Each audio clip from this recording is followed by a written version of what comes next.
So moving on, the next discussion is on what does it take to build a profitable D2C business? Growth, customer satisfaction, and user retention strategies in the D2C world. It is getting exciting right now. Ladies and gentlemen, this next session is going to be for 45 minutes. We welcome our panelists to join us on stage. Moderating, please welcome Shweta Srivastava, Chief Customer Experience Officer, Tata CLiQ. Thank you very much for your presence here today. We invite you to join us on stage. She's here with us. Ladies and gentlemen, I think this calls for a really loud round of applause. We're going to mic up our moderator and welcome our panelists. Chris Higgins, Senior Vice President Marketing, Netcore Cloud, joins us next. Welcome, Chris. Thank you for your presence here today.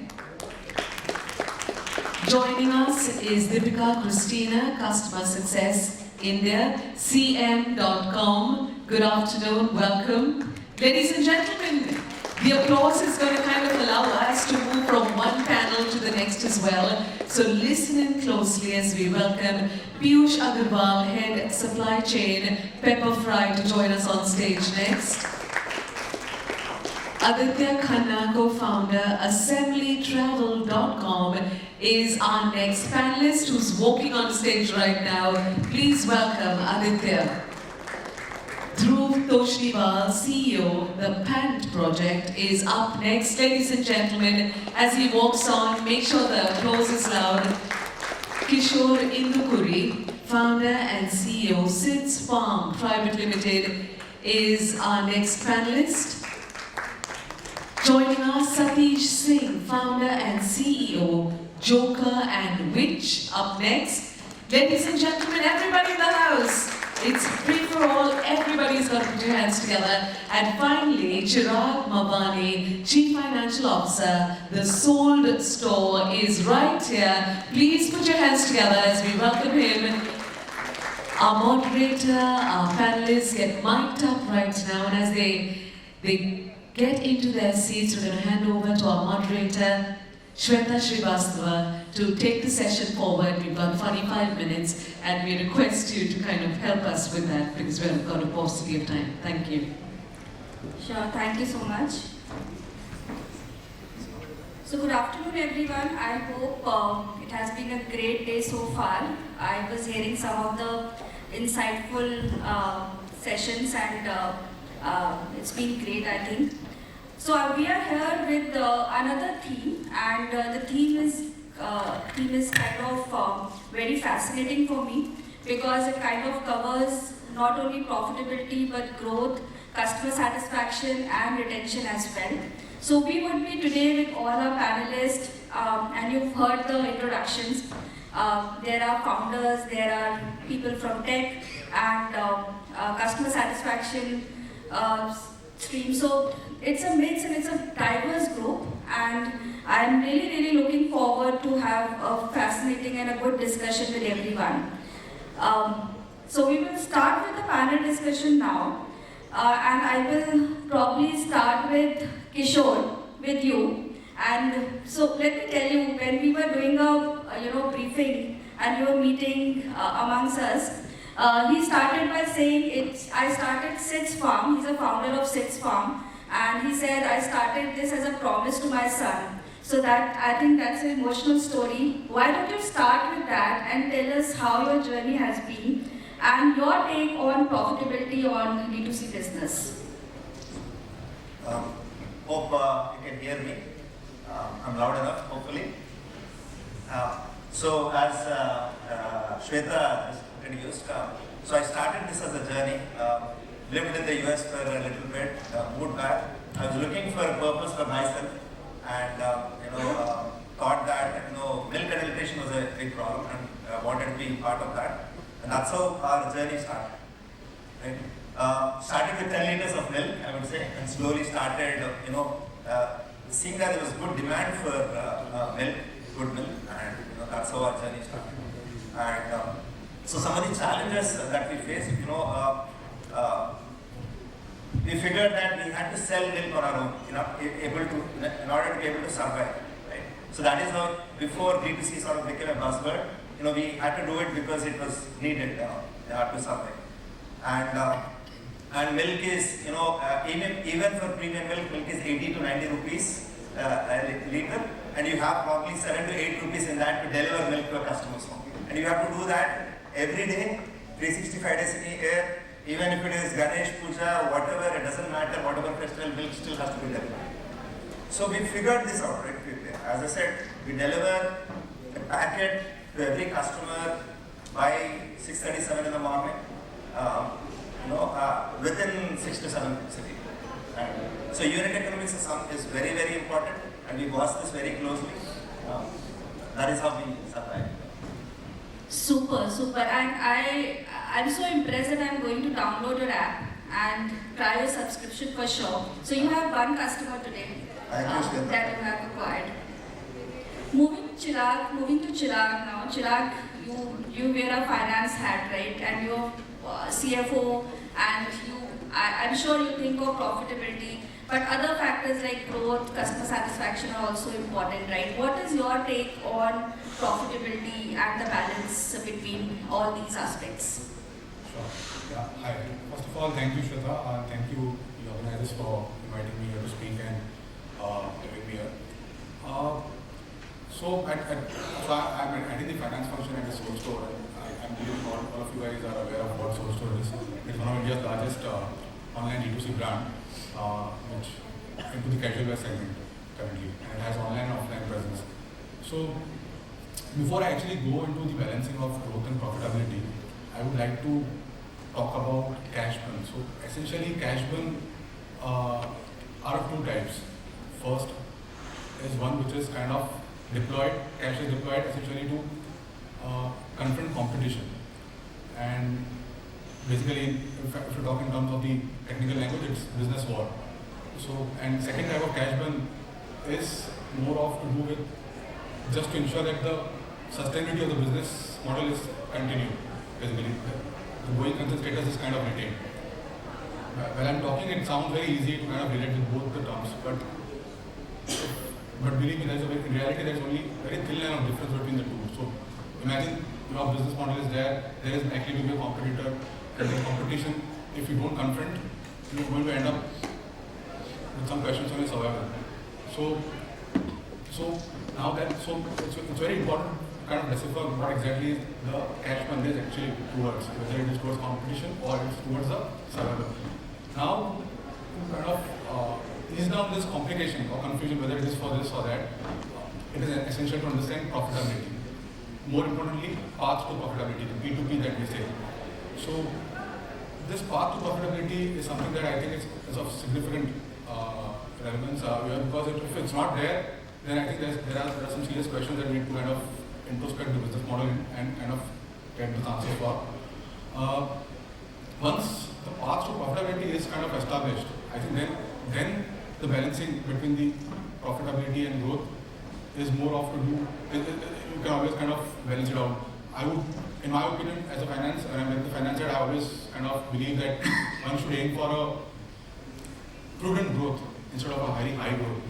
Prudent growth in itself encompasses high growth, so it depends on external circumstances. If there is economic prosperity, you will always go for a high growth. But in times of slowdown, like currently there is a global slowdown, currently the profitability matters. I mean, we are aware of the buzzword winter funding, right? So no investor is ready to invest in a company unless and until you are profitable now. So hence it is very important to kind of facilitate the company to have this momentum to shift gears between growth and profitability. And hence I would always feel that you should bank for prudent growth and keep the profitability in the back of your mind always. Well said. So aim for prudent growth rather than high growth. And you said path to profitability. P2P is very important. If you have that, then probably chalking out your growth becomes easier. Thank you for sharing your insights on that. Aditya, can I ask you, about your company. You're building a purposeful brand. That's how you decide. I read that it's all about, there's a purpose behind it, right? Can you tell us about your customer retention strategies that has helped you build this brand, and about your journey and anything that you want to share? Sure. So, we're building a brand called Assembly. We're in the luggage and travel space. We started about 3 years back, and we're growing well right now. I think on your question on customer retention, I think what ends up happening is the first couple of years of a business, you're trying to generate momentum, and then the focus becomes a lot on, hey, let's crack the right products, let's make sure that they're needed by the customers. Is the product market fit good? Is your acquisition, creating that momentum? Are you acquiring users at the right, clip? So I think that takes up a lot of mind space in the first couple of years and in generating the momentum. But once that's done, and once you feel that the engine is working and you're turning out products, I think what ends up happening is more mind space goes into trying to say that, okay, how do you stay in business, and how do you have all the other muscles of the business performing well. So I think things that we've tried putting a lot of mind space towards is, one is your customer experience piece, and that's broken down into pre-order, or the timely replies happening, having metrics for the order experience, what sort of RQ rate you have, what sort of NPS you have, are people coming back to you. So there's a customer piece, there's a logistics piece, and the reason why I say that it takes a lot more mind space once that momentum in the initial phase is done, because it takes a lot of work to put an entire infrastructure in place to make sure that a customer is truly satisfied in getting what the customer wants. So, getting your logistics right, getting your analytics right, getting your operations right. So, I think those are the few pieces that we've seen giving a lot of attention to in the last year and a half.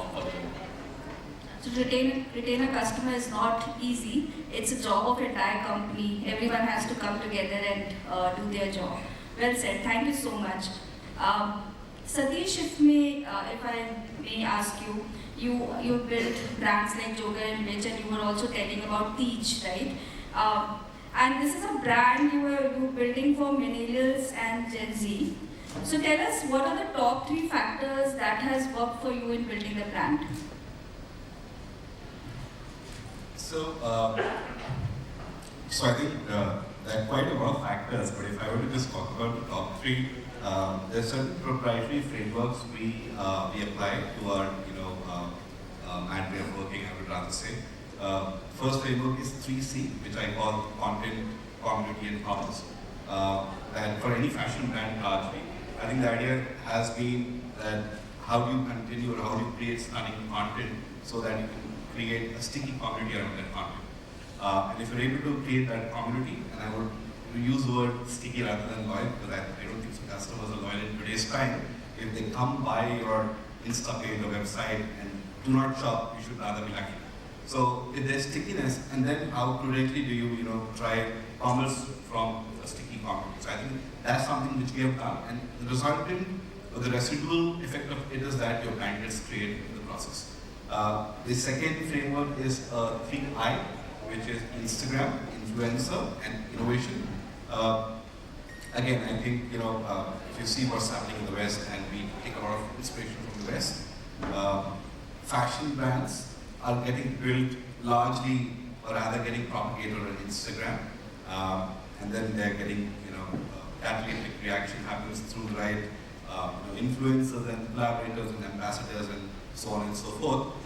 And I believe some bit of innovation is always important if you can figure that out. Now, while we are a watch and an accessory brand, it's not something which we can really innovate because we're not really powered by tech. Tech is largely the platform. But what we do is that we take concepts and trends and create them into categories, which we have done. So something like, women in the West used to wear a watch and a bracelet. We actually took that and made it a category. We were the pioneers of that particular category there. And the third part, I would say that I think when we started with 5 categories. We did watches, shoes, handbags, jewelry, sunglasses. And then I realized that I think it's important to pick and name one category so that consumers remember you for what you do. And it's to get into multiple layers of pivoting, just because of the pressure of wanting to earn more revenues or or the pressure coming from multiple corners, but I think that's what we did. We picked up our core as watches and accessories and knickknacks to be at the periphery, and I think that is what has helped us create a fair bit of reach for ourselves. As a new age, as a only startup watch brand, it's not easy to get into a category. The entry barriers are extremely high. I was, I think, written off as a lunatic by a lot of my friends. That why would you get into this category? This is for the big boys. And I said, yeah, let me try it out. They were also small at some point of time. So yeah, that's been our mantra. No, that's great. I really like 3C, 3I frameworks. It's easy to remember, easy to drive with the organization, and yeah, I'm sure these frameworks have worked really well for you. I will now move to Dhruv, the Pant project, right? And we were just chit-chatting, and he was telling that he is now going to start women, customization of apparels also. So I'm going to wait for that. But yeah, can you and you also call yourself as new age e-tailer, right? So there's a new concept. You can get your tailoring needs met on e-commerce. So can you just tell us about your journey as well, Dhruv, and how you are satisfying your customers and also retaining them? Thank you, Shweta. Honestly, we started as a menswear focused custom retailer a couple of years ago. My family's been in the apparel business 45 years and sort of had the back end, fabrics, manufacturing, supply chain sorted. We just launched women's actually in December of last year, and we're trying to serve pants for every occasion. Really going right from formal wear to casuals, shorts, chinos, something to travel, something to wear to the office, something to wear out with your friends. In terms of the journey, if we're talking about profitability, we're a bootstrap brand, and I think best to explain with an example. How many people here have been, with a show of hands, served an ad from the Pant project? How many of you have seen something on Instagram, Facebook, Google? Awesome. So almost half. Awesome. Or half. Awesome. How many of you here have bought something from the Pant project? Okay, just a few. How many of you have bought something 2 or more times from the Pant project? Right. So this is literally the journey of the funnel we need to crack, on our path to profitability. I think something we've obsessed with early on as a brand is first start out really wide with reach. And what we're trying to do is build, Satish talked about it, Instagram first and digital first content that reaches a lot of people in our target audience. And I think you talked about this too, about as the brand matures, you go from awareness to acquisition and repeats. And where we are now in this journey is, we've served almost 100,000 pants to customers in India, all over the country in the last 2 years. And now we're working on building these repeat journeys and giving you a reason to sort of come back and buy with us again. So if you want to build a successful brand, I think cost of acquisition is something that's really, really important to nail. I think gross margins and understanding your unit economics, being profitable from the first order onwards is important, and then tracking repeats, the closer you can get to getting half or more of your customers to come back and buy with you again, the more likely you are to, end up being a long-term sustainable brand. That's great. That's great. So I'll now shift my focus to Chris and Deepika. You helping D2C brands build and build a good experience for customers and retention. So probably Deepika, I'll ask you first. What are the communication channels that a D2C brand should focus on to boost customer satisfaction and retention? And then probably Chris, I'll come to you to add more. I hope I'm audible.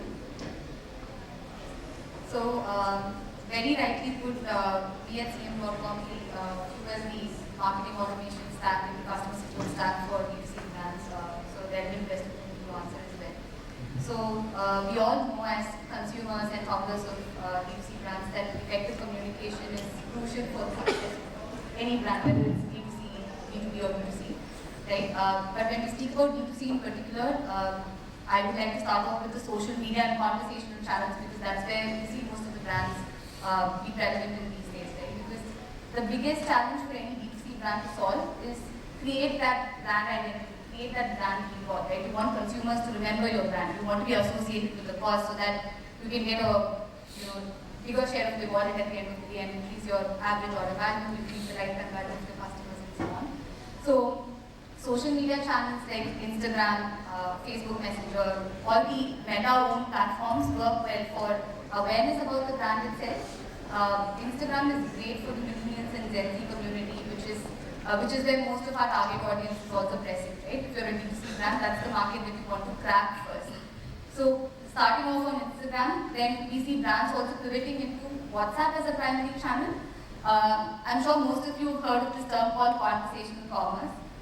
In India, this entire technology is fueled by WhatsApp itself. So conversational commerce may sound like a jargon, but in simple terms, it's nothing but selling of goods and services on a conversation channel like WhatsApp. So right from product discovery to purchase, to post-purchase, support inquiries, and so on can all be done by brands to their consumers on an interface like WhatsApp without having to switch multiple interfaces. So social media channels work great.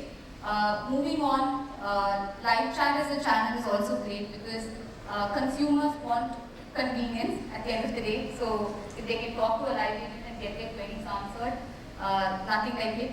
But as a D2C brand, the biggest crunch that most of you have, as I've understood from the previous discussions before, is bandwidth, manpower, right? So you don't want to deploy your manpower in handling the live chat conversations all throughout. So I would say there needs to be a good marriage between chatbot and live chat.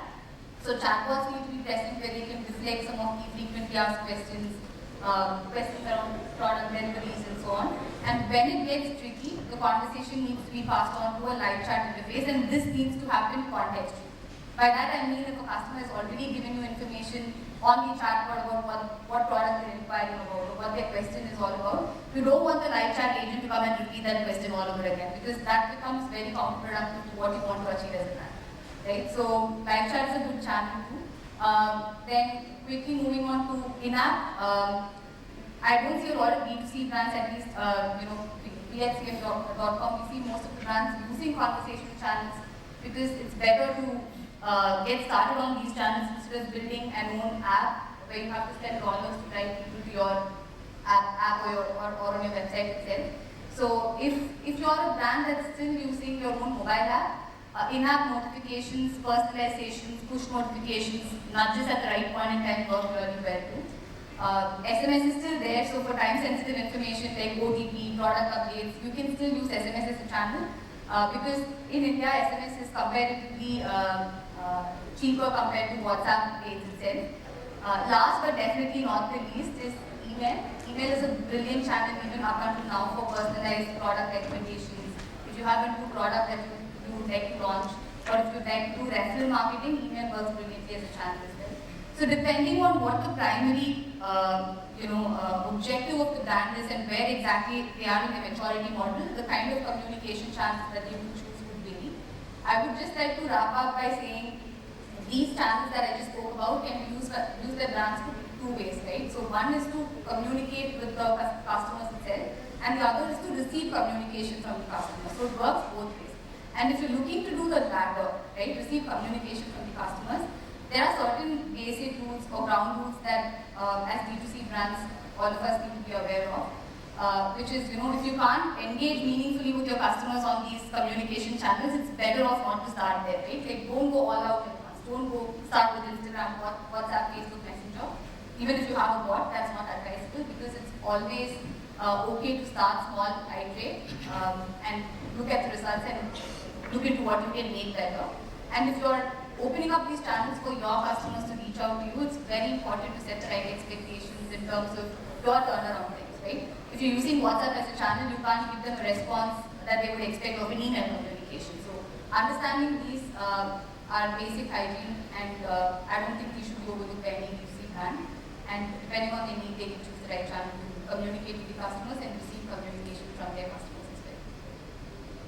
Deepika, I think you summarized it very well, and it was very useful for me also while taking some learnings from what you explained. And I hope all the founders are also using communication channels and they have their own strategy to communicate and engage with customers. Chris, would you like to add something to what Deepika said? And also, company like yours, like Netcore, how you are helping D2C brands to deliver personalized omni-channel experience?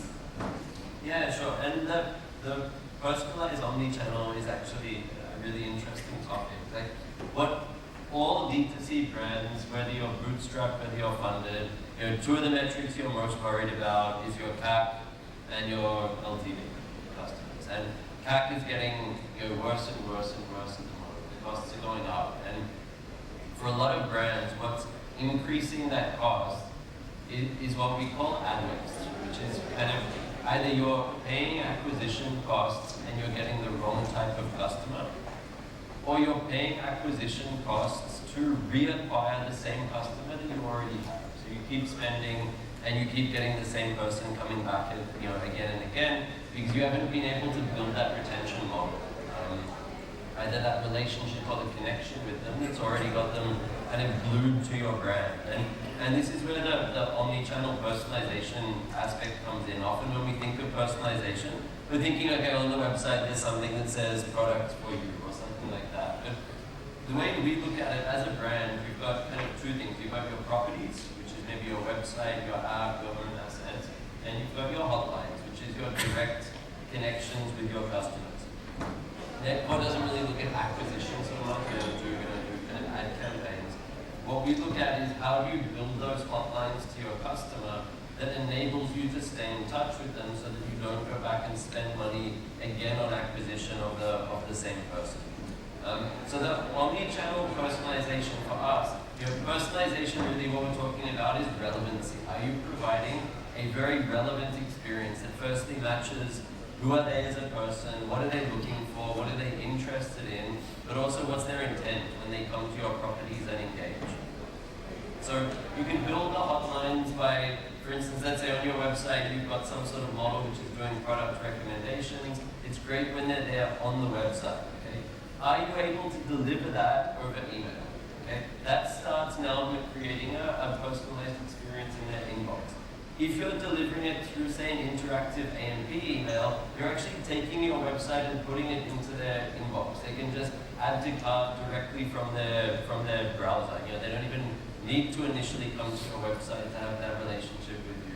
The sort of content that you're able to deliver, whether it's through WhatsApp, through chat interfaces, through conversational commerce, using AI that helps you to understand your customers and helps you to understand their intent and then deliver that across all of your channels, all of your assets.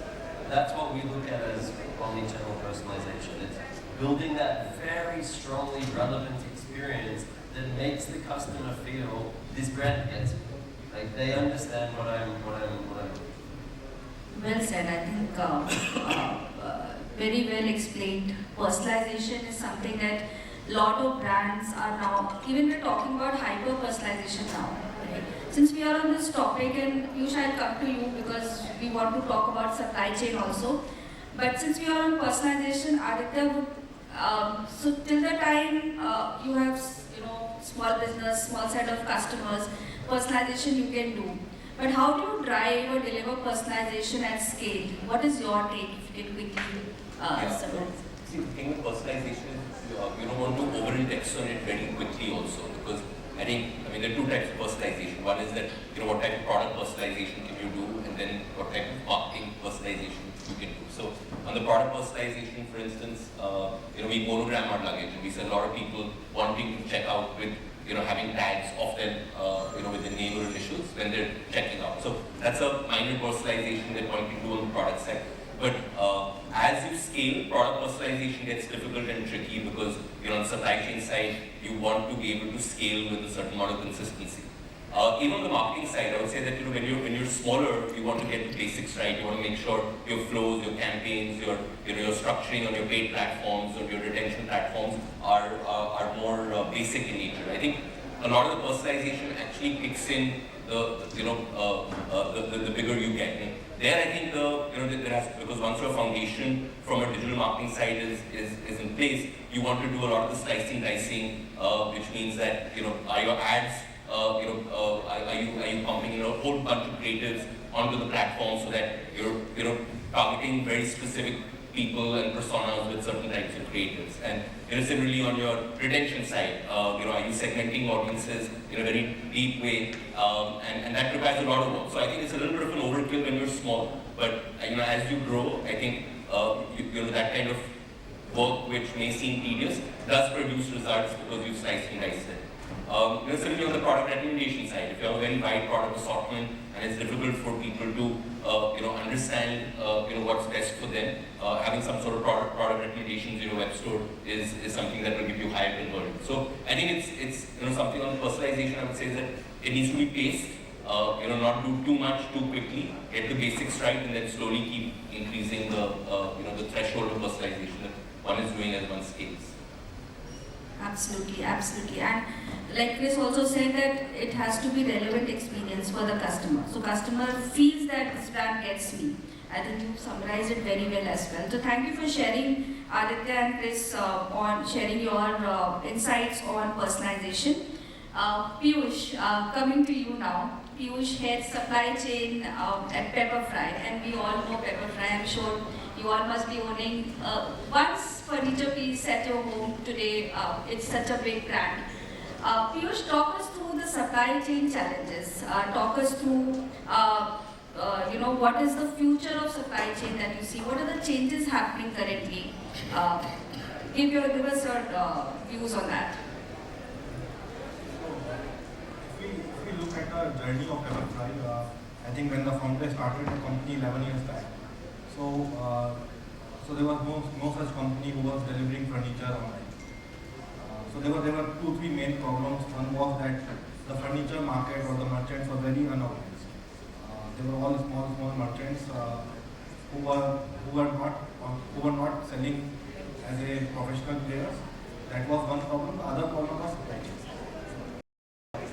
Supply chain for big box was not there in India at that point in time, and still it's not in that shape that it should have been. So Pepperfry, I think it solved that problem, the supply chain problem, by building its own supply chain. Okay, so just imagine that if you have to, so most of our furniture is sourced from Rajasthan. Okay, so if you have to deliver the furniture from Rajasthan to a city in Agarwal, okay, in northeast in Agarwal, so that makes it quite complex. It will involve a lot of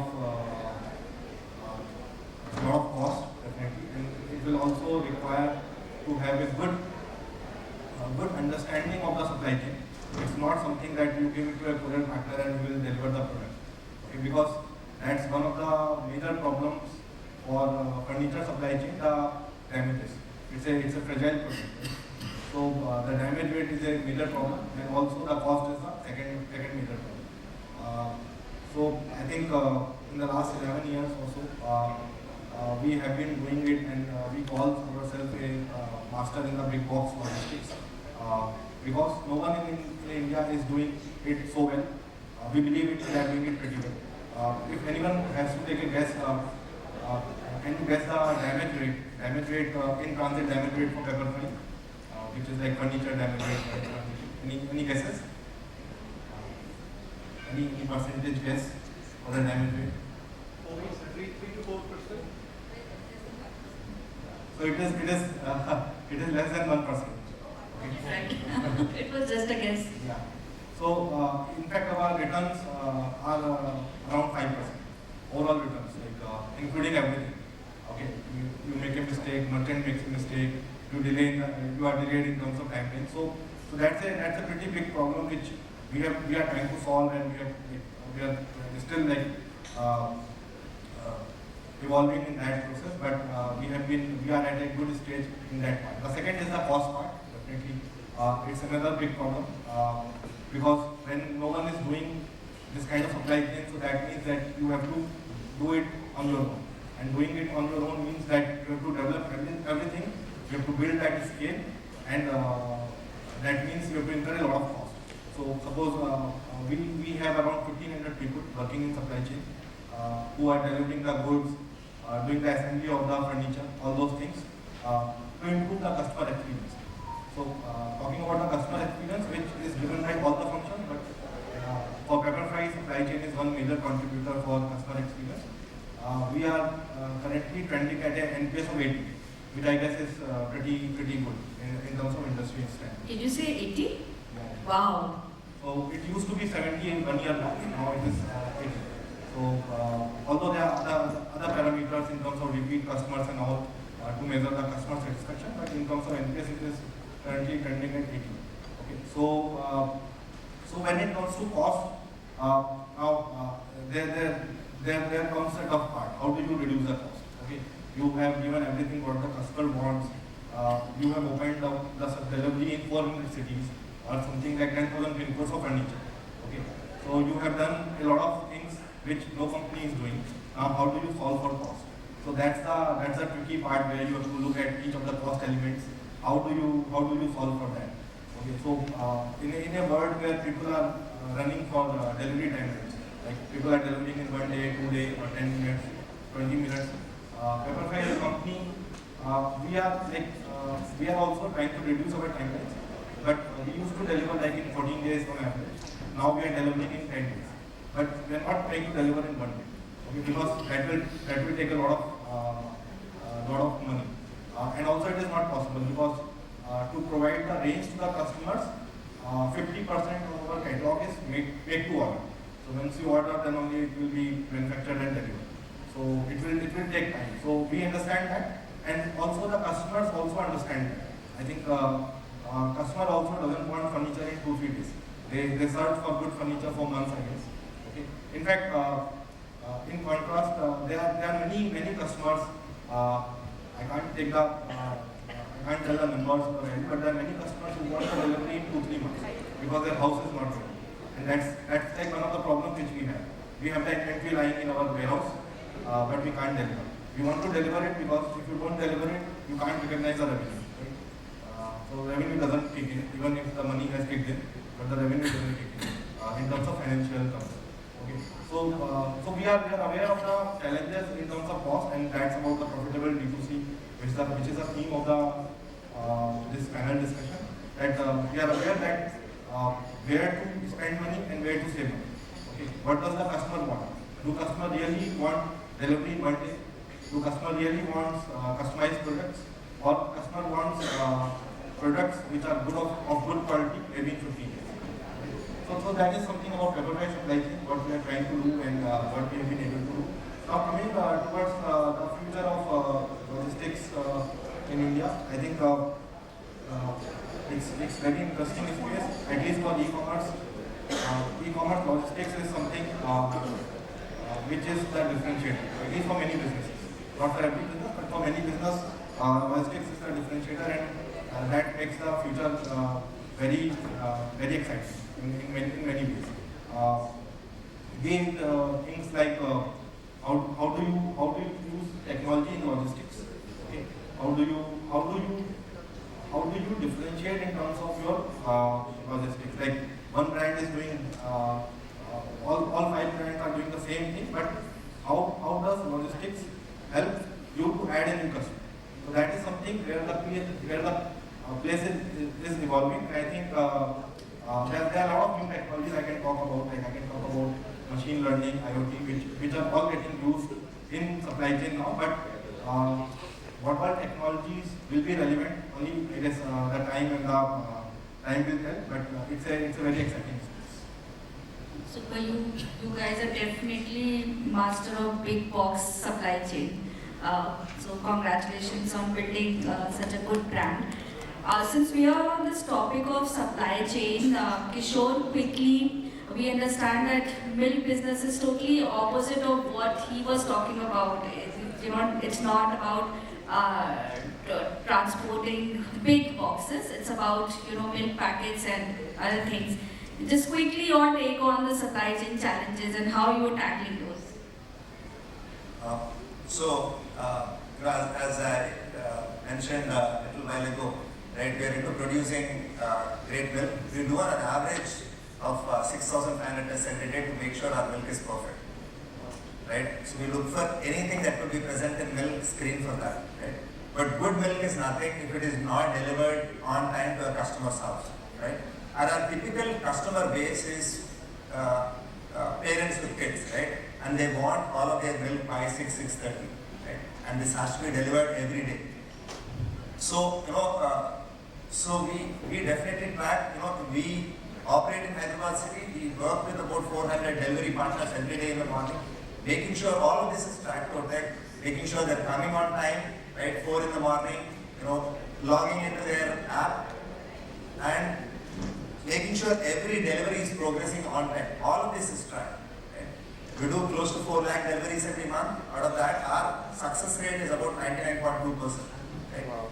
And even if a cat has bitten a packet of milk, we track that, right? Because that is, a bad experience for a customer, right? We redeliver that milk back to the customer again through a network of backup delivery partners. But this is very, very, because ultimately, as I just mentioned, milk is nothing if it's not delivered on time, right? And our, being predominantly a D2C brand, our milk is not available anywhere, right? Customers who've gotten used to our brand of milk, they don't get our milk anymore. They can't just jump into a store nearby and get our milk, right? So even bigger responsibility on us to make sure that packet is delivered on time to our end consumer. So we use a lot of tech. We were, looking at how routes are planned. Because milk has to be delivered at 4 in the morning, you cannot go and ring a bell and tell your customer, is this your house, right? So all of this has to be pre-planned, right? So we do a lot of, route optimizations, we do a lot of, use tech there to make sure, this delivery happens on time. Very relevant. I think upgrading your tech stack also is very important for the supply chain piece, and not only supply chain, I think building all the pieces of customer satisfaction, retention, etc. Deepika, just a quick question from you. What do you think, how important it is to build a tech stack, a good tech stack for D2C businesses, and what are your views and suggestions on that?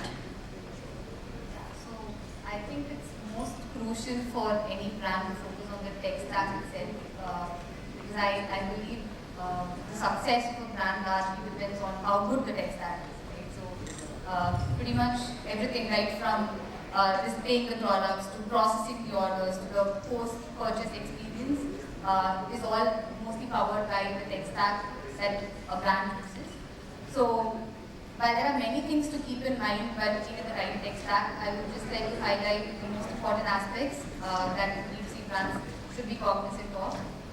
First and foremost is how scalable and secure the products in your tech stack are. Because as you all know, though we all start small, at some point your business is going to grow, right? So when the number of orders increase, when the number of requests increase, the products that you have in your tech stack should be able to support that growth. Because the last thing we want the founders to do is wake up at the night and think whether the tech stack is working properly or what's wrong with the product, right? That's the last worry that in the mind of any founder out there. So scalability is very important, and so is security, because D2C brands have the advantage of consuming a lot of customer data. Now, how much of this data is used effectively is another discussion altogether. That's where hyper-personalization, relevant communication comes into picture. We know data is the new oil, so a lot of data is consumed by the D2C brands, and it's very important for this data to be stored in a secure platform.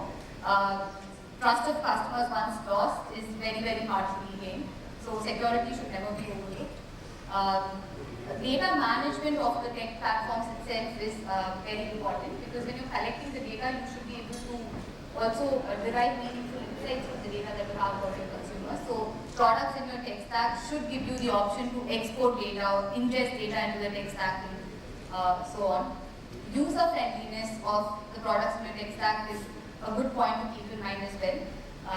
User friendliness plays a critical factor for your internal employees who are using the tech stack, plus the external customers of yours who interact with you through the tech stack, right? And I'm sure Shweta will agree with me on this. Happy employees make happy customers, right? So if you give your team, a bad product from which they have to service their customers, things are not going to be great, right? Your employees need to be happy to work on the tool to in turn translate that back to the customers. So user friendliness of the tech stack for both your internal and external audience is very important. Lastly, there may be a lot of products in the tech stack, so it's very important for brands to consider the interoperability and coexistence products, right? So let's say you have products in your tech stack that help you market your products to your consumers, and you have products in your tech stack that enables you to receive queries from your customers about your products.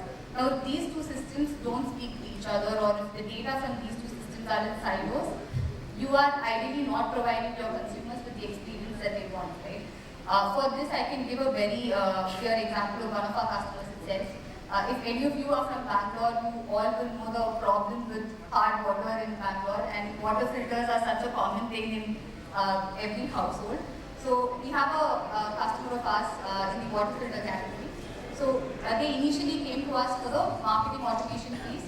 So the entire purchase journey, right from creating awareness about their water filters to facilitating that purchase, payment, post-purchase feedback, was all powered by us on the channels of their choice.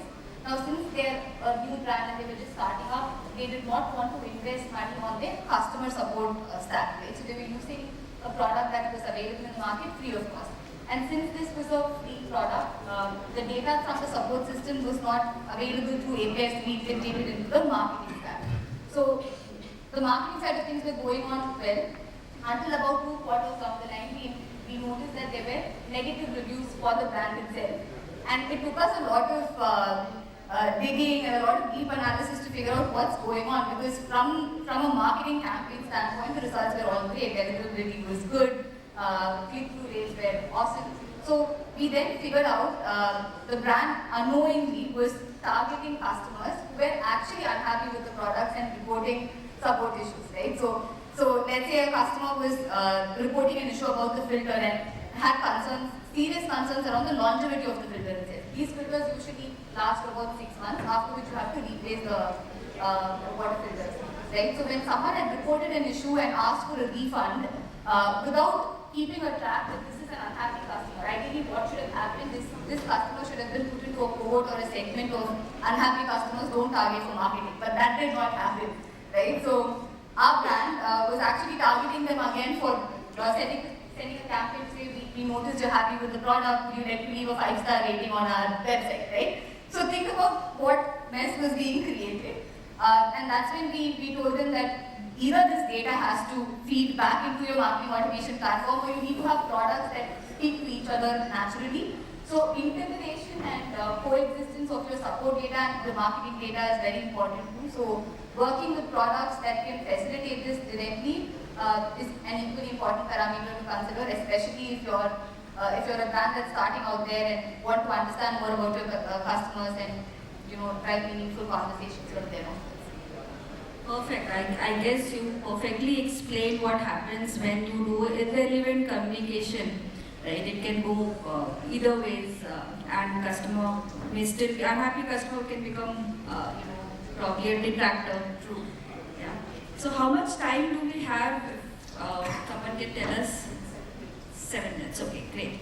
So I think we started with conversation by asking, probably Chirag answered that profitability and growth go hand in hand to build a successful business, right? And that is the theme of this panel discussion. So probably we can end with taking, some of the views from Satish and Dhruv. If you can just give, your views on, is it possible to have a balance between the two? What do you think, and how they are contributing to building a successful business, both profitability and growth, taking it forward from what Chirag said? So, I'll try to keep it very short, so I can talk about it for days. See, I think there are 2 ways to run a business. One is a top-down approach, one is a bottom-up. Top-down is when you create a business plan, you know exactly what you need to drive in terms of revenues, and then you expert flow. A bottom-up is you just have a certain budget. You really don't have a plan. Largely funded businesses go by a top-down approach, and they look at spending too much money on marketing, too much money on product, be it the right product or wrong product. While on the other hand, bootstrap businesses, they always have a bottom-up approach.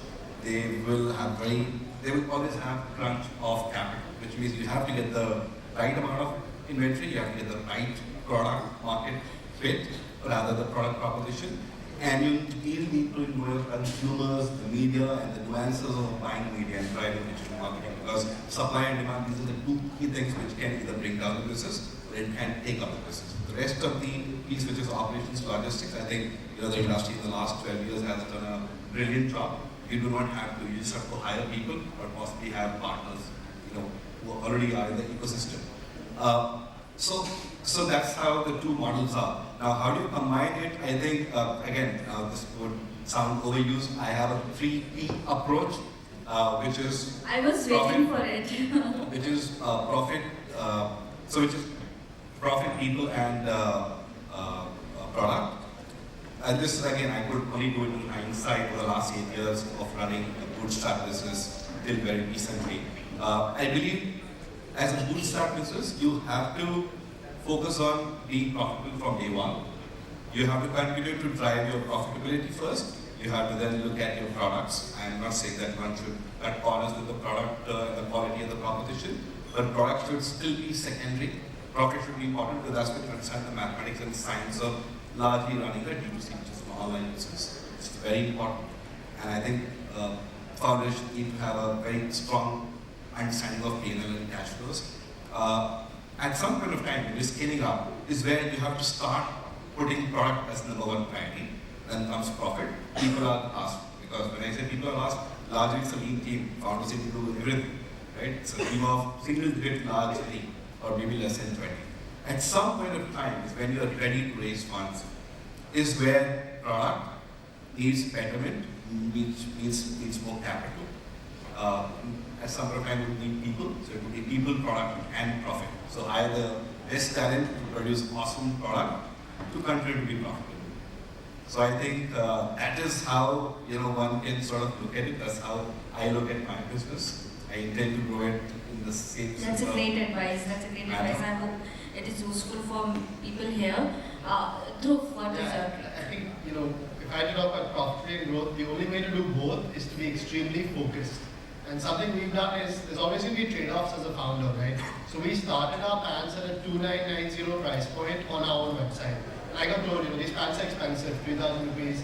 Who's going to spend on a new brand? I said, if I want to deliver the best quality, custom made, to your doorstep, there's no way I can do this profitably at a 2,000 rupee price point. And so you say, okay, maybe I'll go after the customer who's willing to, as he said, wait 10 days for a product, wants this really good, well-fitted pant, and is ready to pay 3,000 rupees for it.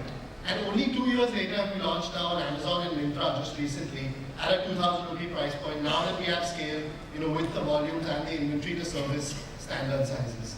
I think when you're trying to build profitability, you also need to focus on core products. So there's a reason we started off as a menswear formal brand. And for 1 year, we were focused just on the office occasion. And we had a very narrow SKU range, limited inventory, we're able to service that need deeply. And over time, I've built across casual occasions now, and now getting into women's wear. So when you're looking at growth profitably, I think you're always balancing where the use of your next rupee is going to be best spent. And it often sharpens your business instincts too, to say, could I spend this rupee somewhere else more efficiently to grow this business? And I think once you've nailed unit economics and growing profitably, then you can do things like, say I lose 300 rupees or 400 rupees on a first order because I know 40% of my clients are coming back and repeating, because I know when they repeat, they buy 3 or 4 products. Now I'm ready to take that leap of faith. But I think initially it's sensible to build, very focused based on what your customers really need. Yeah, another brilliant advice. I'd like to add, Sure. Being in the essentials category, right? I mean, what we face, any time when we felt like, we were going down below, right? We always went back to our consumer, right? We were always very, we believe we always communicated well with our customers. So anytime we felt like either, the prices of fodder were increasing or something was pushing us into a negative numbers, we always went back to our consumer and asked them, right? If you would like to increase our price, what do you think? Right? And then almost always, I was always worried about a price hike, but almost always they supported us, and we never lost any customers really, right? Even if few customers went away, they came back. right? And I think if you build a strong brand that connects to your customers, that you talk to customers every day or as often as you can, I think they will support you in your journey. Perfect. Connecting to customers. Maybe more than what Dhruv and Kishore is saying. It's important to focus on profitability right from the very beginning, what Dhruv rightly mentioned, because if a company is focusing on profitability, it will always ensure that the direction of the company is in correct, it's going in the correct direction basically. But the company which is not able to identify profitability or path of profitability even beyond beyond a few years, that's the concern which I think needs to be addressed immediately. Otherwise, you're likely to go up.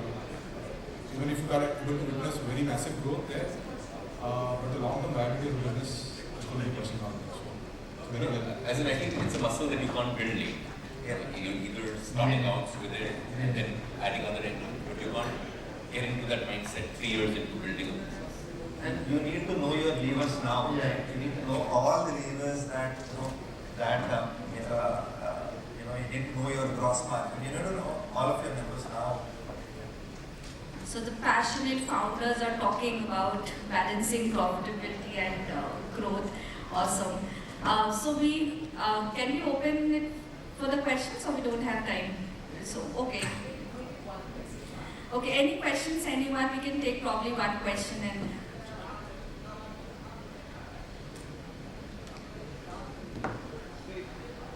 My name is Rajesh. I work for Blue Dart. I head the e-commerce piece for Blue Dart. Blue Dart, right? Yeah, Blue Dart Express. So, what is the larger problem as an entrepreneur you face in terms of last mile delivery, and what would give that wow factor in you? I'll jump in here. We work exclusively with Blue Dart for our deliveries. And we're one of the few D2C brands who work exclusively with one partner. I think a lot of brands say we'll work with different partners, for different parts, and that works for I think below 1,000 rupee product where your goal is to get something quickly. We've realized our partner values, reliability of delivery. They value things like saying, I want the package between 7 p.m. and 10 p.m. because I work and nobody's at home. And they're paying 3,000 rupees per package. They expect you to sort of give the highest level of service. When you talk last mile, yes, last mile in India is still being built out, and 10,000 zip codes is easy to do, but 20,000 is a challenge. I think where we are now as an ecosystem is so much more evolved than 2 years ago, and this is a problem that 2025 is going to be solved almost naturally. It's just a matter of time. It's happening. Thank you so much. And on top of it, we work with individual customers and creating forward and reverse and QC piece. Because over the period of the whole day, I understand the QC piece is one which is a challenging part for most of the entrepreneurs here. So that is something which we can work. If anybody needs a solution, we can build that. Thank you. Thank you so much. I'm taking a signal and now ending it here. But it was very insightful for me, a lot of learning for me. I am from a corporate world and, listening to people who are helping D2C brands and people who are building D2C brands. It was a very good experience for me. Well, thank you everyone for sharing your insights and your views. And thank you so much. Thanks. Back to you. Thank you so much, ma'am. Alright, so we've come to the top of the hour. We've completed 1 hour on this panel discussion. We hope you enjoyed it. Please put your hands together. Acknowledge all the knowledge sharing. It's each word is a gem for sure. We're now going to invite you to join us for tea in the pre-function area. But we begin the next session at 5 o'clock. But before you move out, let's have a group photograph with all our panelists, please. And a huge round of applause for our moderator, Shweta, Srivastava, Tata, CLiQ. Thank you so much for guiding this session to this beautiful end. And ladies and gentlemen, we'd like to thank Chris Higgins from Netcore Cloud, Deepika, Christina from cm.com, Piyush Agarwal from Pepperfry, Aditya, Khanna, assemblytravel.com, Dhruv, Toshniwal, the Pant project. Do we have a photograph going on? Yes. Kishore, Indukuri from Singh's Farm Private Limited, Satish, Singh, Joker, Chirag, Mavani from the Soul Store. We appreciate your contribution on stage today. Thank you. Thank you. Well, you get a chance to meet up with all our panelists, and make sure that you go ahead and meet up with them, chat with them in the pre-function area. The next session begins at 5 o'clock. Please join us again. We're slightly derailed on time. We need you back in here at 5 o'clock with a cup of tea or coffee or a glass of water. All works well. Make sure that you stay hydrated. We'll see you back at 5 o'clock. Thank you.